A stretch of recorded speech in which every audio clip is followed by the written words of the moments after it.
Welcome back to Navigating Your Corporate Career. We are now on to session 2 of part 1 for entry-level employees. My name is Christopher Lewis, and you'll get more details about me on my LinkedIn page, linkedin.com/in/Chris Lewis TT. I am based in Trinidad and Tobago, and I have over 25 years senior corporate management experience, with 7 of those years at C-suite level. But I'll refer you to my LinkedIn page to get further details. Don't forget to subscribe to this channel. In lesson 1, we looked at preparing for the career. So you know, applying for the job and so on. So in lesson 2, you on the job. And again, this is targeted to entry-level employees. The first point I'd like to suggest to you is that you should believe in yourself. Avoid negativity. You have reached a certain point in your career through studies, through diligence, through your own efforts, so you deserve to be where you are. Success starts with self-belief that you are capable and that you will succeed. Stay away from negative people. They have nothing of value to add to you, and they're usually the least productive persons in an organization. While constructive criticism is a good thing, what should come with the criticism are the solutions to solve the problems identified. Criticism without problem-solving solutions is merely harassment and downflating. So avoid that altogether. Please don't pick up bad habits along the way as you embark on your career, because the funny thing with bad habits is they are hard to get rid of. And if they stay with you, they will only bring you down as your career progresses. Be a continuous learner. We live in the digital age, and besides the formal education process, high school, college, university, and so on, there's so much to learn off the internet. Absorb as much knowledge as you can, and you can also learn from your peers, your colleagues, people who are already in business or who are senior executives in their own right in their particular fields. Remember too to filter the information that you learn, because not everything may be valid or apply to you. So you need to have your secondary sources of information to be sure that, okay, based on all the knowledge that is out there, this is what works for me. Don't discriminate in terms of the source of the information. So good information is good information, regardless of who it is coming from. So someone could be a janitor in your place of work and give you a suggestion that makes perfect sense. Or they could be a senior manager and suggest something to you that doesn't really make sense. So assess each idea on its own merits and form judgments and conclusions based on that internal assessment. You may have to learn to set boundaries, because unfortunately, some persons will try to take advantage of you as the new guy or the new girl.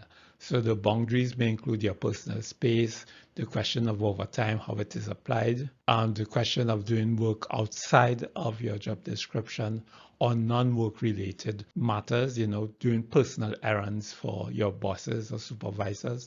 That's a big no-no. And then you may be less comfortable with certain topics of conversation around you. And if that happens, you need to set the boundaries to say, well, this is not acceptable to me. Familiarize yourself with the HR policies of the organization to which you are employed, so that you can know what courses of action you should follow should any situations arise. Innovate, innovate, innovate. I can't stress it hard enough. But that's where you really add your value as an employee to an organization. It's very easy to just fit in and do what is expected and do what has been done for the last 10 years. But what really helps an organization to rise up in a very competitive market environment is innovation, new ideas, cost-saving measures, new areas of income to earn revenue, different ways of doing things to make the organization more efficient. The more you can make those recommendations, the more you can show your worth to your bosses, and the more you'll be recognized for it. You may have sometimes to do additional research and present those ideas in writing so that they can be seriously discussed and maybe acted upon based on its merits. Don't be afraid to say, yes, I can do it. Sometimes we are fearful of challenges, and you may want to stay within a certain box or boundaries of what your job is. But the more you can show your worth, the more you can show your value to an organization, the more longevity you will have within that organization, and the more valuable you will be to that organization. And you have to remember, when you acquire new knowledge and new experiences, that knowledge and experience goes with you wherever you may go. So you won't be in one place forever. So don't be afraid to acquire the knowledge, embrace it, and share it, and make use out of it. I will end this section talking a little bit about qualities that get you promoted. If there's a job vacancy and there are two competing candidates, often what would distinguish the candidate who gets promoted from the other candidate is the attitude of the candidates. Do people like you? Do you have a positive disposition? Are you normally smiling, cheery, willing to give advice, and so on? And that could sometimes make the difference. Of course, competence and efficiency is a must, but if you are equally competent, what would help win out is the attitude. Excellent timekeeping is also a factor when you're looking at the qualities for promotion. Innovativeness, which I've spoken of before, and willingness to be part of a team, to be a team player, to make contributions, to volunteer. These are some of the qualities. I'm sure you can add a few more to this list. So this is the end of session 2. But to conclude everything in part 1 intended for entry-level employees, check out the Lessons for All video for the conclusion of this series.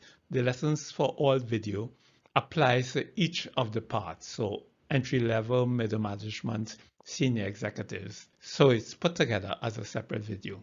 And please don't forget to subscribe to this channel. Thank you again for viewing.